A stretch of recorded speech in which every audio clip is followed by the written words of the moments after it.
అవి కేవలం గద్దెలు కావు, అన్యాయంపై ఎదిరించిన అగ్ని పర్వతాలు. అవి రాతి విగ్రహాలు కావు, చరిత్ర పేజీల నుంచి రక్తం ఓడుతున్న వీరగాథలు.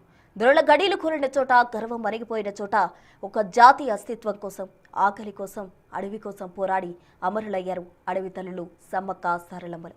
అందుకే డప్పు మోతలు వినిపించేది శబ్దం కాదు, అది వేలాది ఏళ్ల ఆదివాసీ ఆక్రోశం. ఈ జాతర ఒక మొక్కు కాదు, అలాగని మొక్కులతో ముగిసే పండుగ కాదు, పోరాట స్ఫూర్తిని రగిలించే రణ నినాదం. అడవుల మధ్య, ఆదివాసీల మధ్య జన్మించిన ఆధ్యాత్మిక శక్తులు. కులం, ప్రాంతం, మతం తేడా లేకుండా కోట్లాది మందిని ఏకతాటిపైకి తెచ్చారు ఈ అడవి బిడ్డలు. ఇది ఒక జాతరే కాదు, ఒక విశ్వాసం, ఒక నమ్మకం, తెలంగాణ అస్తిత్వం. ఆ అస్తిత్వం పైనే ఇవాల్టి ప్రత్యేక కథనం.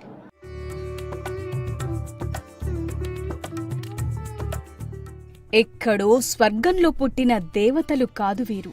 ఈ మట్టిలో పెరిగి, ఈ మట్టి కోసం పోరాడి, మట్టిలోనే మమేకమైన మాతృమూర్తులు. మేడారం అడవుల్లో సమ్మక్క శ్వాస ఉంది. జంపన్నవాగు పరవళ్లలో ఆ వీరుల రక్తం ప్రవహిస్తోంది.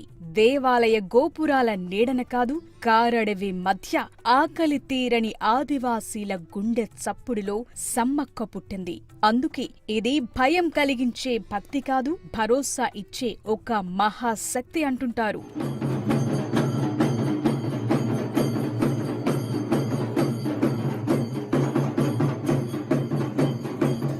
మా అడవిని మాకు వదిలేయండి, మా బతుకుల్ని దోచుకోకండి అని ఆనాడు కాకతీయుల సేనలపై ఎదురొడ్డి నిలిచిన విప్లవ వనితలు వాళ్లు. తన బిడ్డలు నేల కొరికినా, భర్త బలిదానం చేసినా వెన్నుచూపని వీరత్వం సమ్మక్కది. అందుకే ఇక్కడ పాలరాతి గోడలుండవు, భక్తుల కన్నీళ్లే అభిషేకాలు, బంగారు విగ్రహాలుండవు. తలకెత్తుకున్న బెల్లం ముక్కల్లోనే ఆ తల్లి ప్రతిరూపం కనిపిస్తుంది. మా ఇంటి ఇలవేల్పే కాదు, మా గుండెల్లో నిలిచిన ధైర్యం మా సమ్మక్క అంటారు భక్తులు. చాలా బాగుంది. లాస్ట్ టైం వచ్చిన దానికంటే ఈసారి చాలా చేంజెస్ కనబడుతున్నాయి. Thanks to the Seethakka, Revanth Reddy. చాలా హ్యాపీగా ఉంది. రోడ్స్ బాగున్నాయి.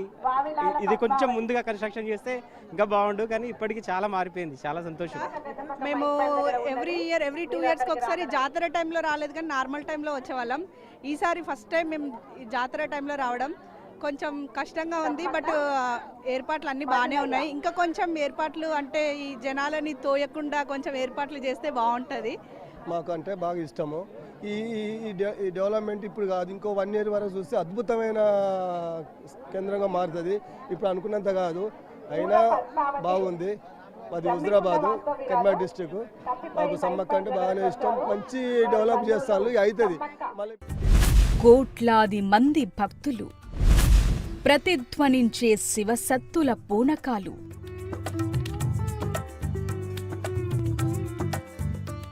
ఈ పూనకమంటే ఏదో శక్తి ఆవహించటం కాదు, అది అన్యాయంపై ఆ తల్లులు చూపిన ఆవేశం నేటికి అడవి బిడ్డల రక్తంలో ఉడుకుతోందనటానికి నిదర్శనం. కులం లేదు, మతం లేదు, ఉన్నదల్లా ఒక్కటే, అది సమ్మక్క సారక్కపై ఉన్న అచంచలమైన నమ్మకం.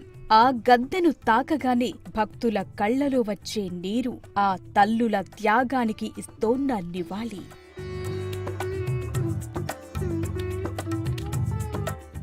మేడారం సమ్మక్క సారక్క ప్రధాన గుడి దగ్గర ఉన్న మొత్తం కూడా భక్తులు పెద్ద సంఖ్యలో మొక్కుబడులు తీర్చుకునేందుకు ఇక్కడికి వస్తున్నటువంటి విజువల్. ఇప్పటి నుంచే జాతర మొదలైందనేది చెప్పొచ్చు.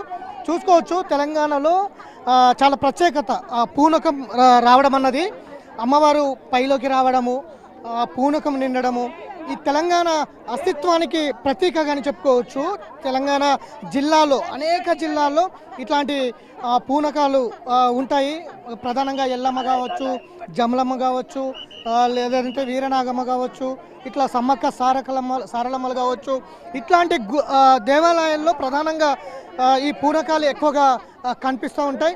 ఇక ఇవాళ పెద్ద సంఖ్యలో భక్తులు ఇక్కడికి తరలి రావడం కావచ్చు, అట్లనే సమ్మక్క సారలమ్మలని దర్శించుకోవడం కావచ్చు, వారి వారి మొక్కులను తీర్చుకోవడం కావచ్చు, ఇవాటి నుంచే జరుగుతుంది అనేది కూడా చాలా స్పష్టంగా అర్థమవుతుంది. ఇక దీనికి సంబంధించి గుడి అభివృద్ధి కూడా పూర్తిగా రాష్ట్ర ప్రభుత్వం చేపడుతున్నటువంటి సిచ్యువేషన్ కూడా ఇక్కడ ఉంది. కొంత గుడి అభివృద్ధి జరుగుతున్నటువంటి నేపథ్యంలో భక్తులు కొంత అసౌకర్యం ఉందనేది కూడా చెప్తా ఉన్నారు. ఏదైనా పెద్ద సంఖ్యలో భక్తులు ఇక్కడికి తరలి వచ్చి వారి వారి మొక్కుబడులు తీర్చుకుంటున్నటువంటి సిచ్యువేషన్ అయితే చూసుకోవచ్చు. ఆసియా ఖండంలోనే అతిపెద్ద జాతర సమ్మక్క సారలమ్మ జాతర అని చెప్పుకోవచ్చు.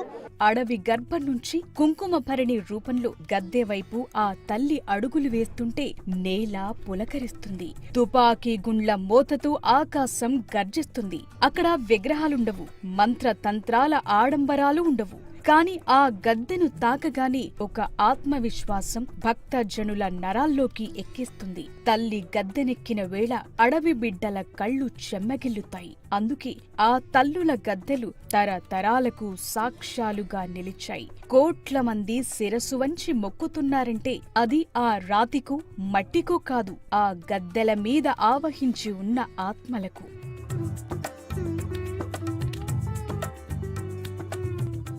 రేవంత్ సర్కార్ ఆదివాసీల ఆత్మగౌరవాన్ని ఆకాశమంత ఎత్తున నిలబెడుతోంది. 100 కోట్లతో ఈ పుణ్యక్షేత్రానికి మెరుగులు దిద్దుతోంది. సమ్మక్క సారలమ్మల పోరాట చరిత్రను ప్రపంచానికి చాటి చెప్పేలా అడుగులు వేస్తోంది. అడవి తల్లి అస్తిత్వానికి ఎక్కడ ఆటంకం కలగకుండా భక్తుల సౌకర్యార్థం ప్రజా ప్రభుత్వం చేస్తోన్న ఈ కృషి ఆ వీర వనితలకు ఇస్తోన్న నిజమైన గౌరవం.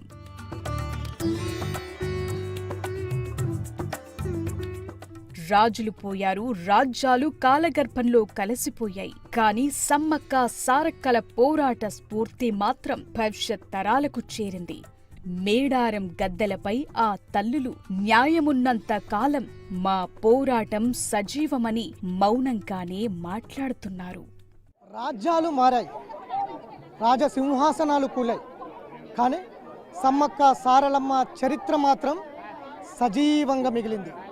కోట్లాది మంది భక్తులతో పూజలు అందుకుంటోంది. వీడియో జర్నలిస్ట్ వినోద్తో వెంకట్, బిగ్ టీవీ, మేడారం.